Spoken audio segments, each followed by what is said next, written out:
Assalamualaikum warahmatullahi wabarakatuh. Mudah-mudahan semuanya sehat. Terima kasih telah menghadiri acara ini. Baik, kita belajar bersama ya. Karena kan ini ilmu baru nih, COVID baru 2 tahun. Belum lagi 2 tahun, 1,5 tahun ya, masih banyak hal yang baru. Tapi sebelum itu ini data yang saya ambil tadi pagi, tapi tentu saja berdasarkan data kemarin ya. Jadi di dunia itu sudah ada 11 juta kasus dan meninggal 4, sekian meninggalnya. Dan kita tanggal 21 Juli yang lalu saya juga presentasi tentang vaksin. Waktu itu Indonesia masih di nomor 14 loh. Sekarang hari ini saya lihat di Indonesia ada di kedudukan nomor 13 dengan jumlah kasus sudah hampir 4 juta orang dan kematiannya 123.000 orang. Mudah-mudahan nggak bertambah banyak ya. Alhamdulillah sih di Jakarta sudah mulai menurun, tapi saya lihat di daerah masih banyak kasus COVID. Baik, kita mulai ke acaranya ya. Nah, jadi nutrisi ini tentu saja semua tahu bahwa nutrisi ini perlu untuk mengembangkan imunitas kita, terutama imunitas untuk virus. Jadi nutrisi yang kuat itu diperlukan untuk apa? Untuk fungsi optimal dari sistem imun. Karena sistem imun itu mempunyai peranan merespon terhadap infeksi. Kemudian juga mencegah dan juga pengobatan pada keadaan yang infeksi yang berat dan sedang. Ya, jadi kalau imunnya rendah, tentu saja kan penyakitnya bisa lebih berat, sehingga juga penyembuhannya juga akan lebih susah. Oke. Jadi bagaimana peranan imun sistem dihubungkan dengan nutrisi ya, terhadap COVID. Jadi perbaikan nutrisi itu tentu saja memperbaiki sistem imun. Kalau sistem imunnya diperbaiki, maka dengan sendirinya bisa merespon dengan layak semua keadaan yang diperlukan, yang adekuat, kita bisa mengatasi beratnya infeksi, juga meringan infeksi, termasuk infeksi virus. Kemudian kita bisa membagi nutrisi itu ada makronutrien yang kita tahu adalah yang biasanya menghasilkan energi seperti karbohidrat, lemak, dan protein. Dan sampai itu juga ada mikronutrien. Mikronutrien itu dibagi dua. Yang garis besar adalah yang untuk imun sistem, kemudian juga untuk vitamin-vitamin, ya. Vitamin-vitamin dan mineral. Vitaminnya kita lihat di sini ada vitamin A, D, E, C, B6, B12, asam folat. Kemudian elemennya yang terkenal itu adalah besi, zinc, dan selenium. Kita mengenal ada dua sistem imun kita, ada namanya innate immunity yang sudah ada dari sononya, yang antara lain adalah makrofag dan sel dendritik, dan juga ada adaptive immunity yang timbul belakangan sebagai respon terhadap bahan-bahan yang masuk. Antara lain ada sel limfosit T dan sel limfosit beta. Oke, sekarang kita akan melihat kira-kira apa sih peranan nutrisi di dalam COVID ya, dalam hal seseorang bisa sensitif atau berat terkena COVID, dan juga tentang beratnya penyakit. Kita lihat ini berdasarkan karena belum banyak penelitian, jadi ini adalah penelitian yang merupakan systematic review. Dari beberapa penelitian sudah ada, dibuat systematic review-nya. Nah, kita lihat ya. Oke, kita lihat satu-satu. Yang pertama, protein energy malnutrition atau PMN ya. Nah, ini pada orang-orang yang mengalami gizi yang jelek atau gizi yang kurang. Nah, jadi perspektifnya ada sebagai deskripsinya ada sebagai berikut ya. Kalau tidak adekuat energi ya, atau intik ya, terutama dalamnya protein, kan sini protein ya, maka apa konsekuensinya? Terjadi ya, multiple mikronutrien insufisiensi. Jadi insufisiensi mikronutrien yang multiple, bermacam-macam, tergantung nanti apa saja mikronutrien yang ada. Selain itu pada anak biasanya terjadi menyebabkan gangguan imunitas atau defisiensi yang primer, tapi yang dibawa dari lahir. Sedangkan pada orang dewasa menyebabkan dia lebih sensitif terhadap berbagai gangguan imunitas. Nah, ini padahal pada COVID yang sudah dilakukan orang berapa penelitian, bila orang itu punya gejala abdominal, sering kita dengarkan orang terkena COVID mengalami diare, dan juga orang-orang COVID kehilangan penciuman atau perasaan rasa kecap. Dengan demikian tentu saja ada dampaknya ya. Kalau dia diare, makanan masuk juga akan keluar. Kemudian kalau rasa kecapnya kurang, dia nggak bisa menikmati makanan. Dengan demikian juga inti nutrisinya juga akan berkurang. Apalagi kalau dia diare, absorpsi berkurang. Nutrisinya yang masuk ke dalam tubuh juga akan berkurang. Sehingga kita lihat sini pada orang-orang yang lebih tua, ini bisa terjadi, biasanya orang tua kan diikuti oleh komorbiditas. Nah, komorbiditas ini juga menyebabkan tingginya mortalitas. Makanya kita lihat pada COVID, orang-orang yang banyak meninggal ada orang-orang yang sudah tua, orang-orang yang punya komorbid. Karena dengan ada komorbid itu akan lebih mudah, lebih sensitif terhadap atau virusnya berkembangnya lebih pesat sehingga penyakitnya lebih berat. Kemudian juga lebih lama dia berada di ICU atau kalau tidak perawat rumah sakit juga lebih lama daripada orang biasa. Kemudian penyakitnya bisa lebih berat. Kemudian kita lihat penurunan berat badan yang lebih besar. Kemudian juga ada sarkopenia. Nah, sehingga pada orang-orang yang ada gangguan ini ada rekomendasinya, yaitu dengan cara pertama diidentifikasi dulu secara rutin. Ada tidak, jadi di screening, ada tidak gangguan dalam protein energi manajemen ini. Kemudian kalau ada, tentu saja kita akan berikan tambahan nutrisi untuk mengatasi, ya, untuk memperbaiki hasilnya. Kemudian terutama untuk orang-orang yang tua, ini penting sekali, dan dengan diabetes, ya kita tahu diabetes itu gangguan juga dalam satu imunitas, maka kita memberikan biasanya terdapat albumin yang rendah dan juga lingkar paha yang kecil. Nah, ini perlu kita memperhatikan ya sama orang tersebut. Itu rekomendasi. Selanjutnya kita lihat orang-orang yang gemuk atau orang obesitas dengan diabetes mellitus. Jadi orang-orang obesitas punya risiko biasanya untuk terjadi diabetes tipe 2. Tipe 2 diabetes terjadi pada orang dewasa. Kemudian bagaimana orang obesitas dengan orang DM biasanya terdapat gangguan ya, gangguan dalam hal imunitas. Kita sering dengar ya, orang-orang diabetes itu sering terkena penyakit. Yang paling sering kalau di bidang saya sih tuberkulosis. Ya, sehingga dikatakan diabetes itu namanya tuberkulosis. Nah, itu satu infeksi. Dan sekarang ada COVID juga demikian. Jadi dia punya risiko untuk terjadi infeksi saluran pernafasan. Jadi saya kasih contoh yang sehari-hari sebelum ada COVID adalah tuberkulosis. Nah, pada orang obesitas sering terjadi komorbiditas ya, yang merupakan memudahkan dia terkena COVID-19. Kemudian angka perawatan rumah sakit juga lebih tinggi pada orang dengan diabetes. Kemudian pasien juga punya risiko yang tinggi untuk orang yang obesitas juga kemungkinan berlebih berat penyakitnya. Ya, banyak pasien-pasien kita yang akhirnya masuk ICU, kemudian yang pasang ventilator adalah orang-orang yang kalau dia tidak dengan diabetes, ya dengan obesitas. Itu lebih banyak dibandingkan orang-orang yang tanpa diabetes atau tanpa obesitas. Apalagi kalau dia dua-duanya. Kemudian hasil yang dapat juga lebih buruk karena terjadi gangguan imun yang sangat serius. Inflamasinya juga lebih banyak yang kita kenal sebagai nanti ada banjir sitokin, kemudian juga peningkatan gangguan jantung. Kita mengenal orang-orang diabetes itu sering mempunyai juga komplikasi terhadap jantung. Itu juga meningkatkan faktor koagulasi. Kita tahu salah satu dampak dari COVID adalah terjadi koagulasi, sehingga yang kita kenal dengan peningkatan D-dimer misalnya sehingga perlu diberikan obat-obat antikoagulan. Dan ini dikatakan kalau berat badannya di atas 30 indeks ya, indeks massa tubuh yang normal kan sudah di bawah itu normal. Itu orang itu mempunyai kesempatan atau kemungkinan dimasuk ICU-nya juga lebih tinggi. Begitu juga dengan mortalitas.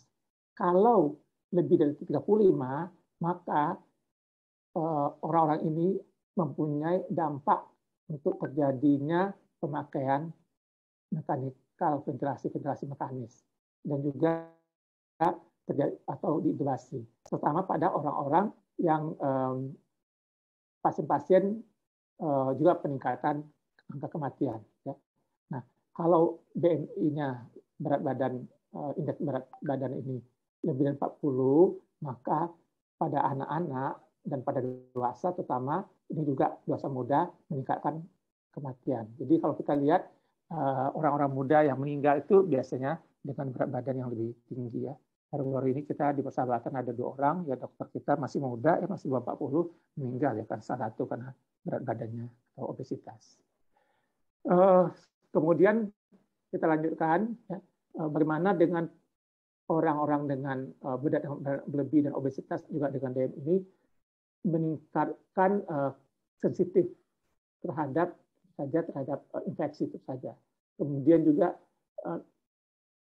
afinitas terhadap virus juga dikatakan lebih tinggi. Jadi artinya kalau dia sel-sel tubuhnya lebih mudah dihinggapi oleh virus. Jadi virus lebih mudah menempel pada sel-selnya dibandingkan orang yang tidak obesitas dan juga tidak mengalami DM. Kemudian juga kita lihat di sini bahwa orang-orang tersebut menurun pengeluaran pembersihan virusnya. Seperti diketahui, tubuh kita punya sistem sehingga virus itu dihapus, dikeluarkan atau dibunuh. Nah, itu berkurang pada orang-orang dengan obesitas dan juga orang dengan DM. Kemudian hal yang lain juga terjadi gangguan dalam fungsi imun sel imunitas. Itu secara umum deskripsinya. Dan apa yang ditemukan orang pada pasien-pasien COVID, pada pasien COVID ini, kita lihat di sini adalah tingginya kemungkinan terjadinya keadaan dibandingkan orang dengan DM. Jadi orang-orang hiperkalsemia atau kadar gula darah meningkat dengan atau tidak ada DM, maka riwayat untuk terjadinya COVID itu kalah besar. Juga kemungkinan prognosisnya juga lebih buruk dan penyakit juga lebih progresif dibandingkan dengan orang tidak ada kadar gula darah meningkat atau orang yang tidak ada diabetes. Ya, sedangkan kalau dia tidak ada diabetes, maka terjadi ada hubungannya dengan gangguan, ya, artinya dirawat di rumah sakitnya lebih banyak, lebih sering, kemudian kondisi penyakitnya juga lebih berat, kemungkinan juga ada pemakaian ventilasi mekanis, kemudian kemungkinan terjadi ARDS juga lebih tinggi pada orang tersebut, begitu juga kemungkinan dia meninggal juga lebih besar, perawatan lebih besar. Jadi semua yang berhubungan dengan beratnya penyakit semuanya ada pada orang tersebut, pemasangan intubasi, masuk di ICU, kemudian pemasangan ventilasi mekanis, dan juga kematian lebih tinggi dibandingkan orang DM, ya, dibandingkan tidak. Selanjutnya juga kita lihat di sini gejalanya juga lebih menonjol pada orang tersebut. Maka pada orang-orang ini, ya, tinggi, terutama yang tinggi HbA1c-nya. Kita tahu HbA1c ini ada dipakai orang untuk melihat DM itu terkontrol atau tidak. Jadi kalau HbA1c-nya tinggi, maka orang-orang tersebut inflamasinya juga lebih berat dibandingkan orang-orang yang HbA1c-nya rendah. Satu hal lagi, saturasi oksigennya juga lebih rendah. Lebih rendah saturasi oksigennya. Dan apa yang direkomendasikan? Jadi rekomendasinya perlu dilakukan pemeriksaan rutin screening apakah orang itu terutama yang DM itu HbA1c-nya dilihat. Jadi bukan kadar gula darah yang pentingnya, tapi HbA1c. HbA1c menentukan apakah dia terkontrol atau tidak. Dan untuk vaksin juga demikian kan, yang dilihat adalah HbA1c. Kalau HbA1c-nya tinggi, maka untuk sementara vaksin belum dilakukan karena dianggap dia DM-nya belum terkontrol. Nah, sekarang kita melihat tentang mineral, ya. 2 hal, mineral, selenium, dan zinc. Mineral untuk selenium itu dikatakan ada suatu bentuk antioksidan. Kemudian ada hubungan interaksi antara virus dengan penjamu, sehubungan dengan selenium ini. Nah, masalahnya nanti kita lihat, ya. Kemudian kalau untuk zinc, semua orang tahu, ya, zincnya ada hubungannya dengan pertumbuhan dan perkembangan sistem imun. Selain itu juga dia mempunyai hubungan dengan fungsi protein. Nah, jadi pada orang pasien COVID, sayangnya masih terbatas data-data tentang zinc. Ya. Tapi ada pernyataan bahwa zinc sulfat ini tidak mempunyai efek secara langsung untuk lamanya perawatan rumah sakit, termasuk juga perawatan di ICU. Dan juga pemakaian ventilasi. Jadi tidak ada hubungannya apakah zinc-nya rendah, belum ada data. Untuk itu mungkin kita perlu mengumpulkan data lebih banyak, ya. Kita juga di persahabatan lagi mengumpulkan data-data tentang zinc dan mineral yang lain. Ya. Nah, secara in vitro dikatakan zinc ini mempunyai efek terapeutik dalam penanganan COVID-19 secara in vitro. Oke, nah sekarang bagaimana dengan vitamin? Ya, vitamin yang kritis ini ada vitamin A, C, D, dan E. Dan kita tahu pada orang-orang COVID kan dianjurkan pakai vitamin, terutama vitamin C dan vitamin D. Ya. Untuk vitamin C, A, C dan D itu suatu penopang dalam fungsi imun. Kemudian juga dia mempunyai respon terhadap imunitas selular. Tetapi imunitas selular apa? Imunitas selular yaitu misalnya sel beta dan sel T limfosit. Kemudian juga meningkatkan sawar epitelial. Jadi kalau sawar epitel meningkat, dengan sendirinya virus tidak gampang berikatan dengan epitel dan tidak bisa masuk. Ya, kalau virus itu juga bakteri. Pokoknya agen-agen infeksi tidak merusak karena epitelnya bariernya terlalu kuat. Tapi kalau vitamin berkurang, maka sawarnya lebih kaku, lebih mudah sehingga lebih mudah masuk. Kalau vitamin E semua tahu adalah suatu bentuk dari antioksidan vitamin E. Nah, seperti tadi juga dengan selenium, jadi terbatasnya data-data sehubungan dengan vitamin A, C, dan E ini. Tapi dikatakan pasien-pasien dirawat, biasanya vitamin D-nya mengalami defisiensi. Termasuk juga di Indonesia. Ya. Di Indonesia, hampir semua pasien-pasien COVID kita itu vitamin D-nya rendah kadarnya. Bukan hanya itu, penelitian kita yang lain juga, pada penelitian sebelum COVID juga, vitamin D, rata-rata Indonesia vitamin D-nya rendah. Suatu hal yang menurut kita paradoks ya, karena kan salah satu yang bisa sumber vitamin D adalah sinar matahari. Indonesia kan kaya sinar matahari, tapi kenapa orang kita rendah ya? Nah teorinya gini, walau sinar matahari banyak, tapi orang Indonesia kan nggak mau kena sinar matahari, maunya ada di rumah, di mobil, pakai AC, nggak kena sinar matahari, walaupun sinar matahari banyak. Beda pada orang bule sengaja nyari sinar matahari. Oke, selanjutnya bagaimana kalau ada keadaan anemia dan defisiensi besi? Nah, pada keadaan anemia dan defisiensi besi ini biasanya pada penyakit infeksi viral yang akut itu terdapat gangguan dalam sistem imun net. Net itu yang bawaan. Tadi kita bilang bahwa itu contohnya alveolar makrofag atau juga sel dendritik. Jadi respon dari imunitas yang net tadi yang bawaan ini ya dihubungkan nanti ini terjadi pada orang-orang yang ada defisiensi besi dan anemia. Ya kita tahu anemia kan darah ya. Darah ini perlu untuk semua proses metabolisme dan lain. Jadi kalau itu kurang dan darah ini salah satu anemianya kan kita kenal anemia defisiensi besi ya, yang kita kenal microcytic microchrome ya. Itu paling banyak orang Indonesia defisiensi besi. Setelah lagi juga ada gangguan dalam hal bone marrow. Bone marrow kita tahu adalah pusat atau tempat diproduksinya sistem darah kita ya, darah yang di tubuh kita berasal dari sumsum tulang. Kemudian besi juga bisa ada gangguan terhadap replikasi virus. Jadi kalau besinya dikatakan kurang, virusnya bereplikasi dengan lebih cepat. Selanjutnya gangguan defisiensi besi itu menyebabkan terjadi peningkatan respon paru terhadap infeksi, terhadap hipoksia, stres hipoksia. Nah, ini data yang didapatkan dari beberapa penelitian tentang COVID memperlihatkan bahwa pada orang-orang dengan thalassemia, atau thalassemia salah satu penyakit darah, pasien thalassemia juga yang terkena COVID, maka angka kematiannya lebih tinggi karena ada kelainan darah ya tadi ya. Kemudian juga pada orang-orang yang ada autoimun terdapat autoimun hemolitik, kelihatannya juga infeksi virusnya lebih terjadi. Kemungkinan itu juga yang menyebabkan terjadi peningkatan onset dari suatu hemolisis, jadi memudahkan terjadinya hemolisis. Selanjutnya juga keadaannya lebih berat pada orang-orang yang ada anemia dan imunodefisiensi besi. Jadi penyakitnya lebih berat, kemudian juga lebih lama di rumah sakit, lebih banyak masuk ke ICU, dan lebih lama di ICU juga lebih sering memakai ventilasi mekanis. Ini menunjukkan bahwa dia lebih berat. Maka rekomendasinya setiap keadaan anemia ya harus dipertimbangkan untuk dilihat dan diatasi. Ya. Kemudian diperiksa serum besinya. Dan kemudian dapat mungkin itu bisa kita gunakan, diketahui statusnya, dan kita bisa memberikan obat untuk mengatasi gangguan kekurangan besi tadi. Oke, selanjutnya ya. Nah, ini ada gambaran intik vitamin dan kematian pada kematian COVID. Ya.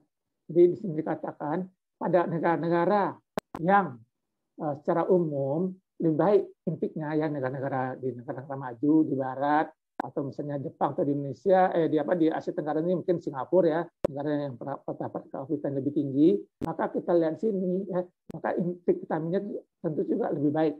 Maka pada orang itu rendah insiden terjadinya COVID, kasus COVID, dan juga rendah kematiannya. Jadi walaupun insidennya banyak tapi angka kematiannya rendah. Satu hal lagi dikatakan vitamin D juga penting untuk melihat karena dia mensupport imunitas. Jadi kalau kita lihat gambar ini menunjukkan kematian, ya. Nah ini menunjukkan kadar ya tadi kadar vitamin D. Jadi kalau dimakin rendah kadarnya di bawah, tapi dia ya, di bawah angka kematian tinggi. Nah, makin menonjol nanti ini kadar vitamin D yang paling tinggi dan kita lihat angka kematian juga rendah. Jadi sebanding makin rendah kadar vitamin D-nya, kematian makin tinggi. Ini dari sini menunjukkan kematian. Sedangkan makin tinggi vitaminnya, ya, kadar vitamin D semakin tinggi kita lihat, maka angka kematiannya paling rendah. Jadi berbanding terbalik antara kadar vitamin, terutama ini vitamin D dengan angka kematian. Ini data yang lain ya. Ada fungsi atau aksi imunomodulator oleh vitamin. Ya. Jadi kita lihat sini makrofag, kita tahu dari makrofag tadi adalah termasuk dari innate immunity. Ya. Modulasi makrofag terjadi kalau kita vitaminnya cukup. Kemudian juga menyebabkan mereduksi inflamasi. Jadi inflamasi akan berkurang, meningkatkan anti-inflamasi, jadi inflamasi meningkat, itu dapat ini stokin, kemudian juga mereduksi sekresi mukus. Jadi ini itu lebih bagus kalau banyak mukus nanti akan mengganggu pernapasannya. Satu lagi juga mengurangi kemungkinan terjadi ARDS, acute respiratory distress syndrome. Oke. Selanjutnya kita lihat sini bagaimana dengan intake mineral ya hubungannya dengan kematian dan kesakitan. Jadi juga dikatakan pada negara-negara yang intiknya lebih bagus, mirip dengan tadi ya dibandingkan dengan negara yang intiknya lebih rendah. Kalau intiknya lebih bagus maka kita lihat insiden COVID-nya lebih sedikit. Kemudian angka kesakitannya juga lebih rendah, angka kematiannya. Jadi walaupun jumlah pasiennya banyak, tapi angka kematiannya lebih rendah. Kita mengetahui bahwa COVID ini kan angka kematiannya berkisar antara 2-3%. Nah di negara maju itu kadang-kadang bisa lebih rendah dari 2%. Ya. Ini memperlihatkan ya intik ya makin bagus intiknya, makanya makin rendah. Ini bagus, makin rendah juga angka kematian. Oke, itu hubungannya intik vitamin, mineral dengan kematian atau insiden COVID. Selanjutnya, ini kita melihat asosiasi atau hubungan antara vitamin E, zinc, selenium, dan omega 3 terhadap interaksi dengan COVID-19.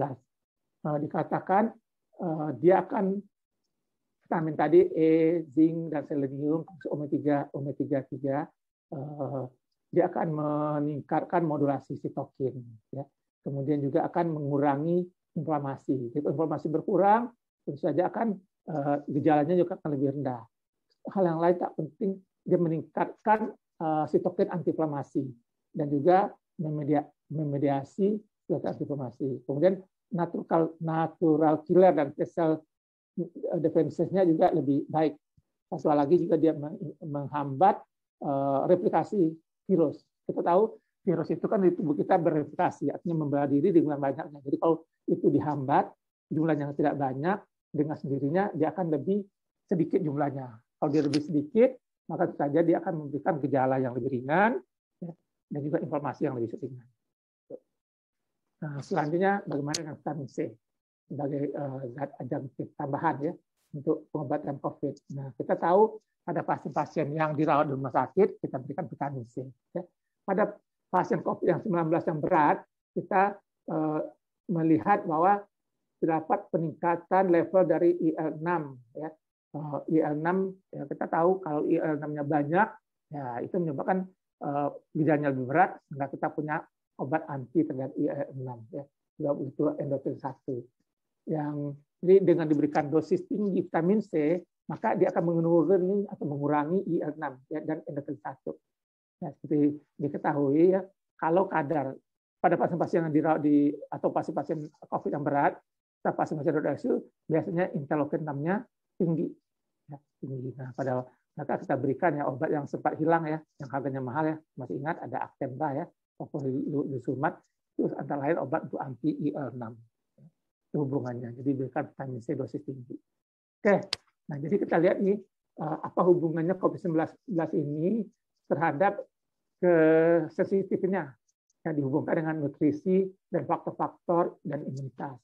Jadi dikatakan pada orang-orang malnutrisi maka terdapat supresi imun respon. Jadi imun responnya dihambat atau tidak berkembang dengan baik. Kemudian terdapat imbalance, ya. Imbalance orang-orang yang dietnya tidak imbalance. Jadi ide kembali ini, mungkin dia makan sesuatu tapi tidak mencukupi. Kita akan mengetahui bahwa untuk makanan itu harus cukup. Kita kenal di Indonesia sebenarnya gizi yang berimbang. Jadi jangan hanya cukup banyak tapi hanya karbohidrat saja, atau ininya kurang, vitaminnya kurang, proteinnya kurang, pada semuanya perlu gizi yang berimbang. Jadi kalau terdapat ketidakseimbangan, imbalan diet, apa akibatnya? Maka terdapat gangguan, defisiensi, kekurangan mikronutrien. Itu juga pada orang obesitas, apa terjadi? Pada orang obesitas terjadi suatu desregulasi imun sistem. Jadi imunnya pengaturnya tidak baik. Nah, itu yang menyebabkan orang-orang obesitas sering menderita berbagai macam penyakit.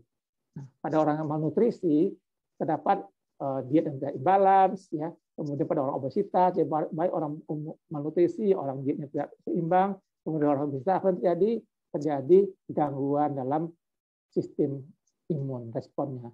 Akibatnya orang ini lebih mudah terkena atau lebih sensitif terhadap kejadian COVID ya, mudah terkena COVID. Oke, nah sekarang ini ada rekomendasi dari ESPEN. ESPEN-nya adalah perkumpulan ahli nutrisi dari masyarakat Eropa. Jadi dia memberikan pedoman ya manajemen nutrisi pada pasien-pasien COVID ya, karena dia ahli nutrisi tentu saja dia manajemennya atau anjurannya untuk nutrisi ya. Kemudian ini background-nya dan pertimbangannya dikatakannya pada COVID-19 ini ya terutama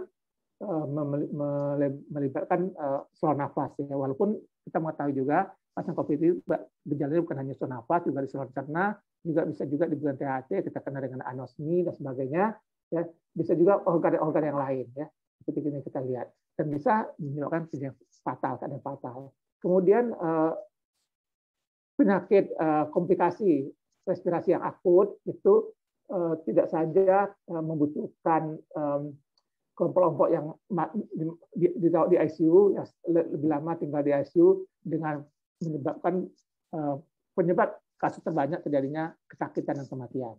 Kemudian makin lama orang tinggal di ICU, itu saja menyebabkan nanti keadaan yang malnutrisi. Karena kita tahu orang di ICU kan nggak bisa makan langsung. Kalau mau makan langsung pakai NGT, nggak juga bisa sering kita berikan kan, sehingga menyebabkan dia kehilangan otot-otot spreadnya. Biasanya lama di ICU ototnya menjadi lebih kecil, ya, seperti atrofi, dan juga masanya terganggu, begitu juga fungsinya. Sehingga perlu kadang-kadang kita berikan latihan, udah berikan latihan pun juga begitu dia keluar ICU, tidak langsung bisa jalan ya karena ada gangguan di otot-otot skeletnya.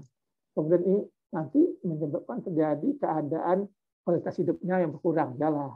Kemudian juga menjadi gangguan disabilitas. Kemudian mobilitas penyakitan yang bisa berlangsung panjang ya, sehingga dengan demikian juga kadang-kadang bisa dirawat lebih lama ya. Orang-orang biasa biasanya lebih lama karena keluar ICU nggak bisa langsung pulang ke rumah, masuk dulu doang bisa lagi ya.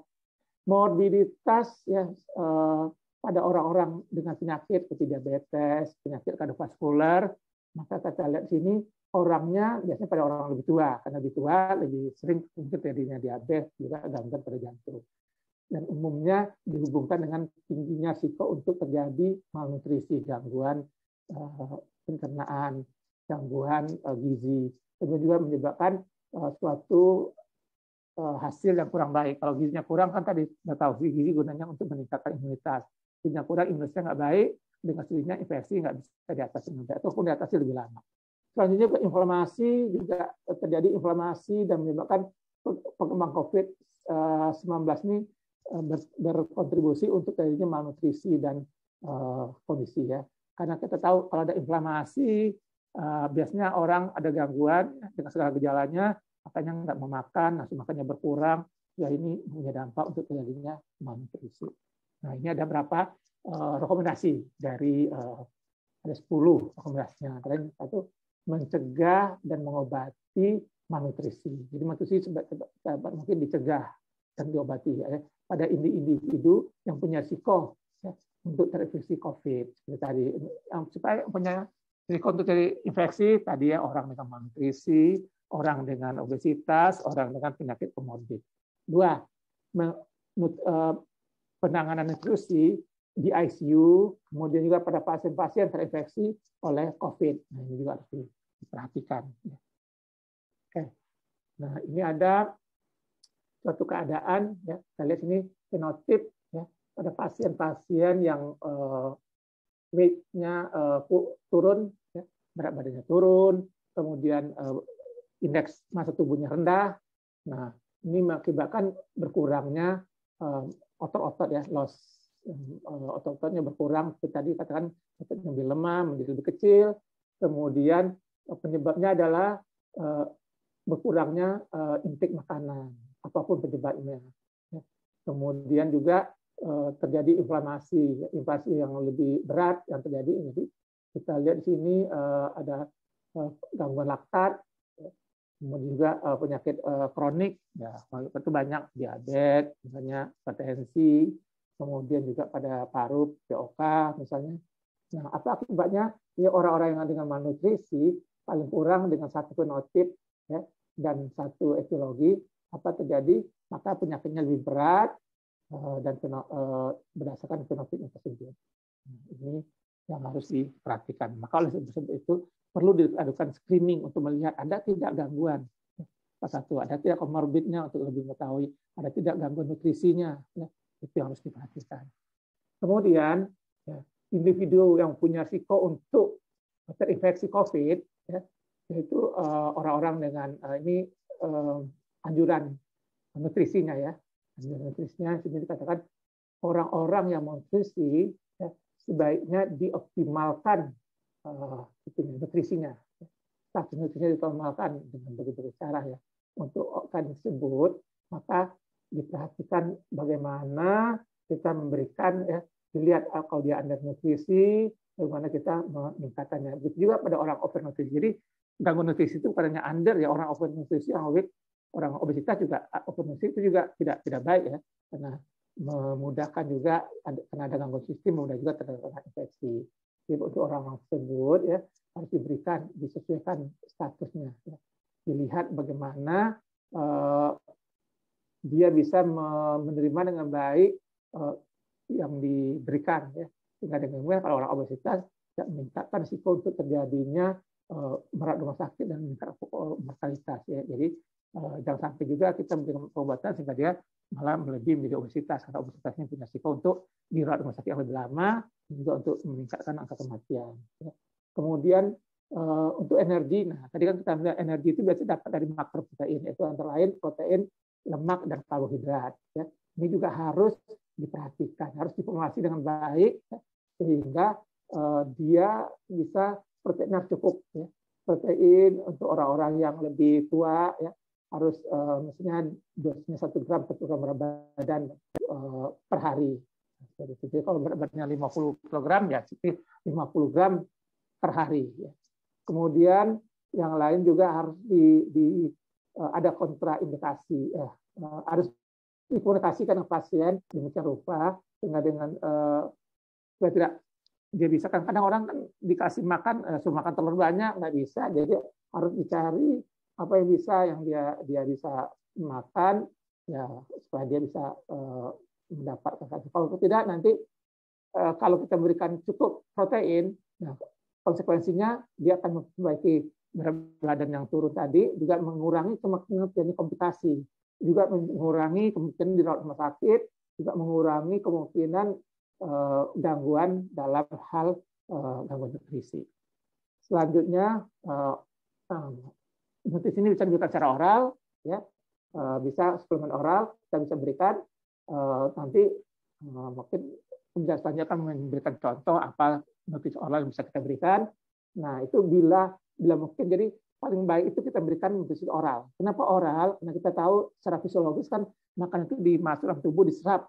Nah, dibandingkan kita berikan secara intravenous, karena pertama juga mahal, kemudian juga komposisinya nggak bisa, dan jumlahnya juga nggak bisa banyak-banyak, ya, gitu ya. Jadi paling bagus oral dengan apa saja, dengan gitu ya. Kemudian jadi tujuannya bisa memberikan, ini kan orang barat ya, 4.000 kilokalori per hari. Dan Indonesia mungkin nggak sampai situ lah ya. Jadi harus dicukupkan, ya. Dan itu diteruskan ya, selama orang itu dirawat ya, sampai bisa dinilai selanjutnya.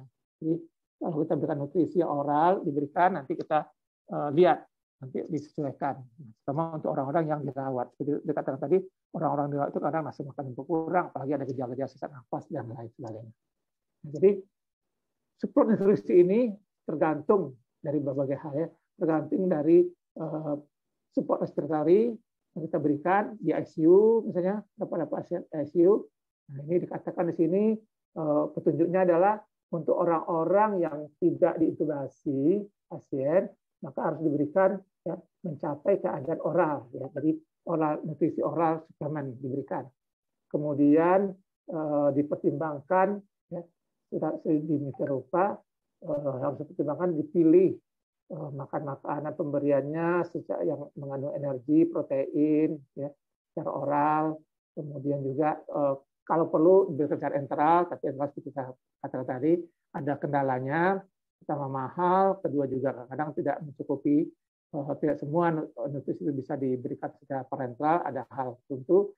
Jadi, kemudian ya, jadi pada keadaan tertentu, ya pada keadaan rehabilitasi juga harus kita perhatikan ya tadi intake protein. Karena protein kita mengetahui penting untuk mengganti sel-sel yang rusak, sedangkan karbohidrat terutama untuk energi. Ya, ada rekomendasinya. Nah, jadi ada suatu pilot studi ya.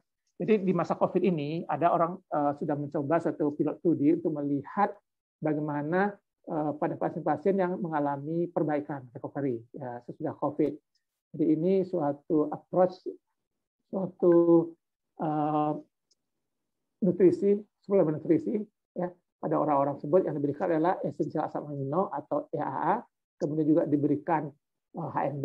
HMB ini adalah hidroksi beta metil butirat dan vitamin D. Jadi 3 hal yang diberikan pada pilot project ini. Jumlah pasiennya nggak banyak ya, sekitar 20 orang. Nah, ini dilihat, ini masih studi awal ya, untuk melihat perbaikan pada pasien-pasien COVID yang mengalami sudah perbaikan, sudah dirawat di rumah sakit, jadi sudah rumah sakit pulang ke rumah, di masa recovery-nya diberikan ini penelitiannya. Jadi ternyata 2 bulan ya sesudah onset penyakit dan 1 bulan sesudah keluar rumah sakit itu pasien-pasiennya ya yang dilakukan penelitian ini. Jadi artinya 2 bulan terjadi penyakit, kemudian 1 bulan sudah dia pulang ke rumah. Kemudian diberikan selama 6 pekan, diberikan tadi asam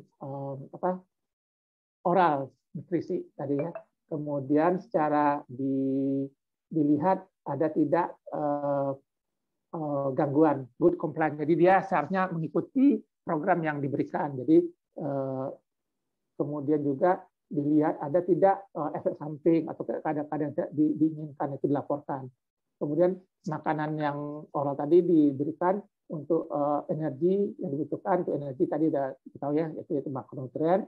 Kemudian juga dilihat juga kondisinya yang untuk mikronutrien itu diberikan semuanya. Jadi karbohidrat, protein, lemak adalah sebagai makronutrien.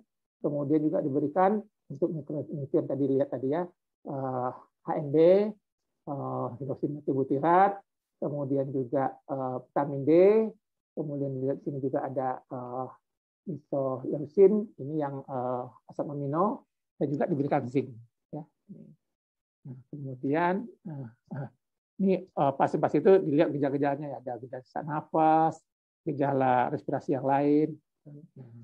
Kemudian, nah untungnya studi ini secara bermakna, hasilnya adalah dalam waktu semuanya dilihat 6 parameter ya. Pada semua 6 parameter ini baik pada laki pada perempuan terdapat perbaikan selama 6 pekan. Jadi 6 pekan itu 1,5 bulan ya. Perbaikan dalam hal kita lihat di sini body mass index-nya. Jadi 6 parameter itu body mass index-nya, meningkat atau BMI-nya, ya, indeks massa tubuh. Kemudian juga hand grip test. Jadi ini suatu tes yang melihat gerakan tangan untuk melihat orang ini bagaimana dia memegang, ya, kekuatan tangan. Kemudian otot-otot skelet, ya. Otot-otot skelet, kita tahu otot skelet contohnya otot paha, otot betis, ya, indeksnya dilihat yang tadi kurang selama dirawat. Kemudian kadar vitamin D-nya dilihat, kemudian kadar albuminnya, albumin sebagai protein yang dilihat, kemudian albuminnya kualitas hidupnya itu dilihat. Nah, ternyata pada pasien-pasien yang 20 orang yang sudah di keluar rumah sakit yang dilakukan pilot tadi ini, walaupun dapat keterbatasan dari proyek ini, karena kan jumlah pasien sedikit, juga penilaiannya masih seperti itu, tapi dilihat bahwa semuanya memperlihatkan ada perbaikan, ya, dibandingkan dengan orang-orang yang dilihatnya dikontrol. Kita lihat penambahan nutrisi tadi, ya, suplemennya tadi meningkatkan berat badan, kita lihat menurunkan, ya, fungsi keterbatasan fungsi, dan juga menurunkan kemungkinan orang itu terdapat komplikasi. Nah, jadi hasilnya cukup baik, ya, walaupun ini masih sedikit, ya. Jadi hipotesisnya dikatakan bahwa dengan memberikan nutrisi tadi, terutama esensial asam amino dan hidroksimetibutirat juga vitamin D tadi, bisa meningkatkan orang-orang, ya, efek yang lebih baik, mensuportif, meningkatkan nutrisi sehingga juga mempercepat perbaikan. Tapi tentu saja perlu penelitian lebih lanjut, ya. Jadi kalau kita punya kesempatan, ya, kita bisa coba juga, ya, apakah ini juga bisa terdapat keadaan sama di tempat kita, ya. Nanti seperti penelitian multi-center dan multirasial, ya, karena itu kan ini juga pun daripada orang-orang di Eropa, ya. Nah, jadi sebagai pesannya, ya, kita lihat sini bahwa gangguan respirasi yang berat, ya, dan infeksi yang non respirasi itu menyebabkan tingginya kejadian katabolisme. Tahu katabolisme, ya, atau nutrisinya tidak baik, orang menjadi lebih kurus. Terus ada malnutrisi dan juga sarkopenia, tadi kita lihat karena berbagai keadaan, ya, apalagi kalau kita gejala abdomen, juga ada rasa kecap yang berkurang. Kemudian nutrisi ini penting, ya. Kita lihat sini dia bisa mencegah dan mengobati suatu keadaan gangguan respirasi yang moderat dan berat, yang juga gangguan infeksi yang bukan respirasi juga bisa, karena dengan meningkatkan nanti imunitas, kemudian berimpak baik pada kematian maupun kesakitan. Selain itu juga dia penting sebagai komponen untuk meningkatkan itu perawatan, hasil dari perawatan. Kemudian nutrisi yang optimal diperlukan, ya, untuk mengatasi COVID pandemi saat ini. Karena dengan demikian kita itu nggak bisa kita lepaskan begitu saja, ya. Jadi nggak cukup hanya obat-obatan saja kita berikan, nutrisi yang enggak. Karena kita tahu nutrisi juga mempunyai peran sangat penting dalam hal penyembuhan, ya, dan juga dalam hal meningkatkan imunitas. Jadi nggak bisa diabaikan begitu saja. Selanjutnya nutrisi, ya, intervensi nutrisi ini, ya, dan terapi diperlukan sebagai suatu perlu kita pertimbangkan untuk melihat, ya, bagian dari pengobatan SARS ini. Jadi jangan semata-mata kita memberikan obat, ya, kita lihat juga nutrisinya bagus nggak, sudah diberikan makan, dilihat makannya dihabisin atau tidak, gitu, ya. Pada investigasi, terutama pada pasien-pasien di ICU, begitu juga pasien-pasien yang mendapatkan perawatan di ruangan, ya. Kita juga di masyarakat umum juga di layanan kesehatan umum, di puskesmas, di poliklinik, kan juga ada pasiennya di rumah sakit daerah, gitu, ya. Pada tiap step dari pengobatan, ya, pengobatan nutrisi harus, ya, hendaklah kita lihat bagian dari pengobatan pasien. Jadi pengobatan pasien itu harus selalu dimanapun, di ruang rawat, di ICU, di IGD, harus diperhatikan, ya, dengan mempertimbangkan itu orang-orang yang tua, kemudian orang-orang yang lemah, dan orang-orang yang mempunyai komorbiditas. Itu pertama. Satu lagi, suatu approach yang komprehensif, yang menyeluruh harus kita lakukan untuk mendapatkan keadaan yang baik untuk pasien-pasien kita. Ya. Jadi secara potensial nanti bisa memperbaiki hasilnya. Ya. Terutama hal dalam mengatasi fase-fase setelah COVID ini berlalu. Kemudian, itu saja ya. Oke, nah ini pesan terakhir. Semoga kita semua tetap sehat, tetap semangat, dan tetap selamat. Sekian dari saja saya. Lebih kurang mohon maaf. Assalamualaikum warahmatullahi wabarakatuh.